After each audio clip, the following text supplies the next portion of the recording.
देखिए, हम इस वक्त हैं नेहरू पार्क में और आप ये तस्वीरें देख रहे होंगे जो हम आपको कैमरे पे दिखा रहे हैं। किस तरीके का ये नेहरू पार्क में माहौल है, आपको इसकी बता देते हैं कि आखिर वजह क्या है, क्यों ये दलित समाज के लोग यहाँ इकट्ठे हुए, वाल्मीकि समाज के लोग। जैसा कि आप सभी को मालूम है कि यूपी के हाथरस में जिस तरीके का मनीषा वाल्मीकि के साथ जो जघन्य अपराध हुआ, पहले उसका रेप होता है और फिर जो है उसकी जुबान काट दी जाती है, गर्दन तोड़ दी जाती है। इस तरीके का जघन्य जो अपराध हुआ और कल उसकी जिस तरीके से मौत हुई और रातों रात जो यूपी पुलिस ने उसका अंतिम संस्कार किया, उसको लेकर के एचआर न्यूज लगातार, कल भी एचआर न्यूज ने आपको दिखाया था और आज आपको दिखा रहा है कि वाल्मीकि समाज में किस तरीके से गुस्सा फूट रहा है। तमाम लोग ये जो है नेहरू पार्क में इकट्ठे हुए हैं। आपको बताएं, आप देख रहे होंगे महिलाओं की संख्या भी अच्छी खासी है। जो सफाई कर्मचारी लोग हैं, नगर परिषद के संगठन है वो भी है, सर्व कर्मचारी संघ हरियाणा के लोग भी आए हैं, तमाम सीआईडी के लोग भी यहाँ पर है। इन लोगों में इतना जबरदस्त उस जघन्य अपराध को लेकर के गुस्सा है। साफ तौर पे लोगों का कहना है क्या यूपी में महिलाएं सुरक्षित नहीं है। सरकार नारा देती है एक और बेटी पढ़ाओ बेटी बचाओ। किस तरीके से बेटी बचाओ बेटी पढ़ाओ का जो है ये नारा सफल होगा, ये समझने वाली बात जरूर होगी कि किस तरीके से एक और नारा दिया जाता है बेटी बचाओ बेटी पढ़ाओ, दूसरे तरीके से वाल्मीकि समाज की बेटी को कुछ दरिंदे अपनी हवस का शिकार बनाते हैं और फिर उसको जुबान उसकी काट देते हैं। तो तमाम वाल्मीकि समाज में गुस्सा है। आपको बता दें, ये बात वाल्मीकि समाज जो रेवाड़ी का है, कहीं ना कहीं इसने एक अच्छा डिसीजन लिया है कि आज ये सिर्फ यहाँ अपनी बात रखेंगे और उसके बाद मौन जुलूस के रूप में जिला मुख्यालय तक जाएंगे और जिला उपायुक्त महोदय को ये लोग ज्ञापन देंगे। उससे पहले इन लोगों ने एचआर न्यूज से खास बात करते हुए जो बातें कही वो हम आपको बारी बारी सुनवाएंगे। लेकिन आपको यहाँ पर यह भी बता दें कि इन लोगों में अंदरूनी जबरदस्त गुस्सा है। अभी दोपहर में ये कैंडल मार्च भी करेंगे, शाम को भी ये लोग आंदोलन करेंगे लगातार। साफ तौर पे वाल्मीकि समाज के जो नेता हैं, लोग हैं, सर्व कर्मचारी संघ के लोग हैं, इन लोगों का साफ तौर पे कहना है कि जब तक न्याय नहीं मिल जाएगा ये लोग चैन से नहीं बैठने वाले हैं। और यूपी में जो जघन्य अपराध हुआ वो कहीं ना कहीं सीधा सीधा ये शासन पर अंगली उठा रहे हैं कि कहीं ना कहीं शासन सरकार की लापरवाही है और एक समुदाय विशेष को टारगेट किया गया है। तो इसको लेकर के इन लोगों में गुस्सा बेहद है। हम आपको दिखा रहे हैं तस्वीरों के अंदर कि किस तरीके से ये लोग यहाँ इकट्ठे हुए, सीआईडी के लोग भी यहाँ पर हैं। अब ये लोग चंद ही समय बाद यहाँ से इकट्ठा होकर के जो भाषणबाजी लोगों का खत्म होगा, संबोधन खत्म होगा, उसके तुरंत बाद ये जिला मुख्यालय सचिवालय जाएंगे और जिला उपायुक्त महोदय को ज्ञापन सौंपेंगे। तो जाहिर है इन लोगों में गुस्सा बेहद है और ये क्या कुछ इन लोगों का कहना है। देखिए, अब हम आपको बारी बारी इन लोगों का वो सुनवाते हैं क्या कुछ इन लोगों ने कैमरे पर कहा है।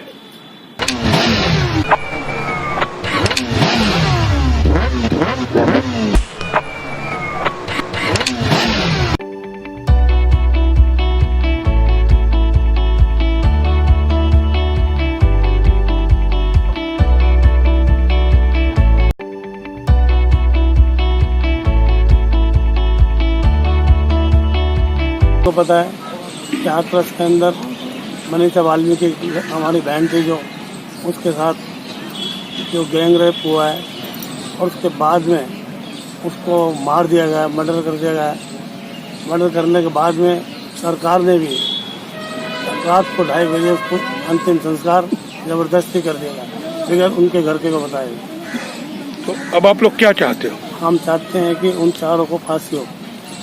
नहीं, आज जो इकट्ठा हुए अब क्या करेंगे, इसके बाद क्या अगली रणनीति है? इसकी अगली रणनीति बताएंगे। पहले तो हम आज ज्ञापन देख के इस साहब को आगाह करेंगे कि हमारी जो मांग है उसके ऊपर तुरंत ध्यान दिया जाए और उन चारों को फांसी दी जाए। तो ये आपने मौन जुलूस निकाला आज? हाँ जी, आज मौन जुलूस निकाला। मौन जुलूस निकाल के कहाँ जाएंगे? सचिवालय? सचिवालय जाएंगे। क्या देंगे सचिवालय में जाके, क्या करेंगे? सचिवालय में हमारे पास ज्ञापन है, वो देंगे। हम चाहते हैं कि उन चारों को फांसी हो।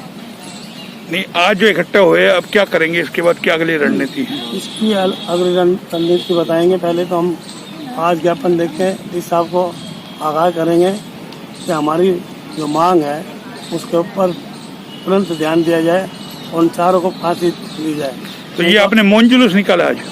आज आज मौन जुलूस निकाल मौन जुलूस निकाल के कहाँ जाएंगे? सचिवालय? सचिवालय जाएंगे। क्या देंगे सचिवालय में जाके, क्या करेंगे? सचिवालय में हमारे पास ज्ञापन है, वो देंगे हम। तो सेंट्रल कमेटी से आया हुआ हमारे। एक बार मैं मीर सिंह चावरिया, दलित सेना का प्रदेश सचिव। आप ये बताइए, आज जो ये पूरा आप लोग इकट्ठे हुए हैं, क्या आप लोगों की रणनीति है? हमारी रणनीति है जी, हमारी एक नन्ही मुन्नी गुड़िया जिसको बड़े प्यार प्रेम से जो दलित समाज में, विशेषकर वाल्मीकि समाज में पैदा हुई, उसके साथ ऐसा घृण्य कृत्य हुआ है कि शायद ही हमें ऐसा देखने को सुनने को नहीं मिला। उस रणनीति के तहत हमारा पूरा समाज, जब तक हमें दोषियों को सजा नहीं, दोषियों को फांसी चाहते हैं, जब तक फांसी की सजा न होगी, राष्ट्रीय लेवल पर हमारा आंदोलन चलता रहेगा। किसी भी प्रकार से हम झुकेंगे नहीं, मरेंगे नहीं, चाहे हमारा कितना ही हमें जोर जलम की टक्कर, चाहे सरकार कितना ही हम पर दबाव डाले, चाहे प्रशासन या शासन, जब तक हमें न्याय नहीं मिलेगा हम सड़कों पर उतरे रहेंगे, न्याय की गुहार करते रहेंगे। घनश्याम जी, क्या कहेंगे? आज तमाम आप लोग इकट्ठे हुए हैं, क्या पूरा है तैयारी आप लोगों की? कहाँ जाएंगे, कैसे क्या करेंगे? देखो जी, वो आज हम सारे रेवाड़ी के वाल्मीकि समाज इकट्ठे हुए हैं। जो हमारी मनीषा मैडम वाल्मीकि समाज की देश की बेटी जो इंदर ने उसको इस तरह हर्ष किया है, मैं आपके माध्यम से मोदी जी से, हमारे जो देश के माननीय प्रधानमंत्री जी, ये पूछना चाहूँगा, आखिर कब तक इस देश को 50 साल हुए आज़ाद हो गए तो दलित तो पैसे अत्याचार कब तक होता रहेगा? मैं अपने पूरे भारतवर्ष के वाल्मीकि समाज सेवा की तरफ से माननीय प्रधानमंत्री जी से ये विनती करता हूँ कि हमारी बहन मनीषा को इंसाफ मिले और उन दरिंदों को फांसी की सजा हो। जय वाल्मीकि। आप ये बताइए, आप क्या चाहते हैं जिस तरीके के अब ये पूरा मामला जो सामने आया हाथरस का? चाहना क्या है, जो तो पूरा समाज, पूरा हिंदुस्तान देख रहा है, एक दलित बेटी की हत्या, निर्मम हत्या जिस प्रकार इन कातिलों ने की, क्या ये सरकार आके मीच के ऐसी बैठी रहेगी क्या? क्यों और कब तक ऐसा होगा? हम चाहते हैं सरकार ऐसे कृतज्ञ, घिनौनी कृतज्ञ करने वाले को फांसी सरेआम बीच चौराहे में दे।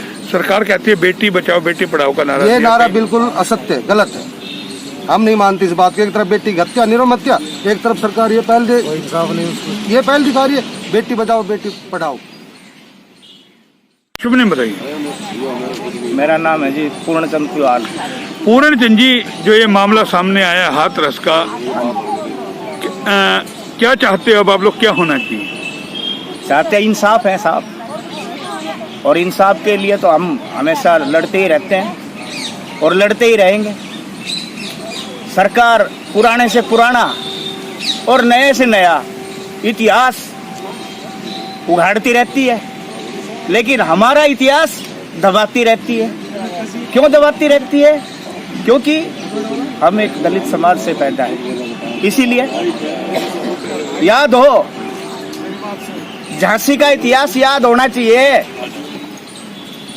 सरकार को, केंद्र सरकार को, हरियाणा सरकार को झांसी का इतिहास याद आना चाहिए। लेकिन कि महारानी लक्ष्मीबाई जिस टाइम चौगरदुआ ने अंग्रेजों को घेर लिया था, महारानी लक्ष्मीबाई को, और उसकी जान बचाने के लिए हमारी दलित समाज की, वाल्मीकि समाज की झलकारी बाई उस महल में नौकर चाकर का काम करती थी। उस समय अपनी जान की परवाह ना करते हुए रानी लक्ष्मीबाई को बचाया, उसकी पोशाक पहनते हुए, और वो पिछले दरवाजे से निकाला और वो मैदान में कूद पड़ी, अपनी जान दे दी। ये वो समाज है। लेकिन सरकार कहती है बेटी पढ़ाओ बेटी बचाओ। ये झूठा नाटक है। बहुत सी बेटियां देश के अंदर बर्बाद हो रही है, मर रही है। इतनी निर्मम हत्या होती है कि सरकार अगर देखे तो उनकी आंखों से खून रोने लग जाए, खून के आंसू आने लग जाए। लेकिन नहीं, अपने अपने को बचाना, अपने अपने को बचाना। ऐसी कौन सी मतलब दिक्कत आई जो कि उनका संस्कार करने के लिए भी पुलिस को कंधा देना पड़ा और पुलिस ने ही सब कुछ करना पड़ा? क्या उसका परिवार का सभी मर गया था? और वो भी रात के 2 बजे। ऐसी कौन सी नौबत थी? ये बताया जाए, सरकार से ही तो पूछना चाहते हैं। जनाब क्या कहेंगे आप लोग, तमाम लोग नेहरू पार्क में इकट्ठा हुआ है, क्या आपको उम्मीद है सरकार आपको न्याय दे पाएगी जिस तरीके का ये जघन्य जो अपराध हुए? ऐसा है, हम नाउम्मीद नहीं होंगे। आज पूरे हिंदुस्तान में उस बेटी के लिए, न्याय के लिए, उन दरिंदों को फांसी के अंजाम तक पहुंचाने के लिए हमने आंदोलन छेड़ा है। और जब तक ये आग ठंडी नहीं होगी, निश्चित तौर पर वो चारों फांसी पर लटका दिए नहीं जाएंगे। ये मैं कहना चाहता हूं आपसे। सरकार जो बीजेपी की सरकार है, ये एक तरफ बेटी पढ़ाने, बेटी बचाने की बात करती है, लेकिन दूसरी तरफ सड़कों पर सरेआम बेखौफ वो नजारा भी सामने आता है बेलगाम कि सरकार के जो कार्यकर्ता हैं निरंकुश हो चुके हैं और जो कार्यशैली है वो खत्म हो चुकी है। यानी कि यहाँ तक न्यायपालिका के ऊपर से भी इस हिंदुस्तान के आवाम का विश्वास खत्म हो चुका है। जैसे आप देख रहे हैं, अभी किसानों का आंदोलन चला, किसानों के ऊपर लाठियां भाजी इन्होंने। अभी अभी जो ताजा तरीन उदाहरण आपके सामने है, हमारी उस नाज़नीन एक फूल को कुचला गया बेरहमी से और उन दरिंदों ने उसके साथ रेप करने के बाद ताकि वो बोल ना सके उसकी जबान को भी काट दिया। और आनन फानन में यूपी सरकार ने, और मैं ये कहना चाहता हूं भारत सरकार ने भी मिली भगत से उसका रात को 2 बजे अंतिम संस्कार किया गया, जो कि हिंदुस्तानी संस्कृति के खिलाफ है।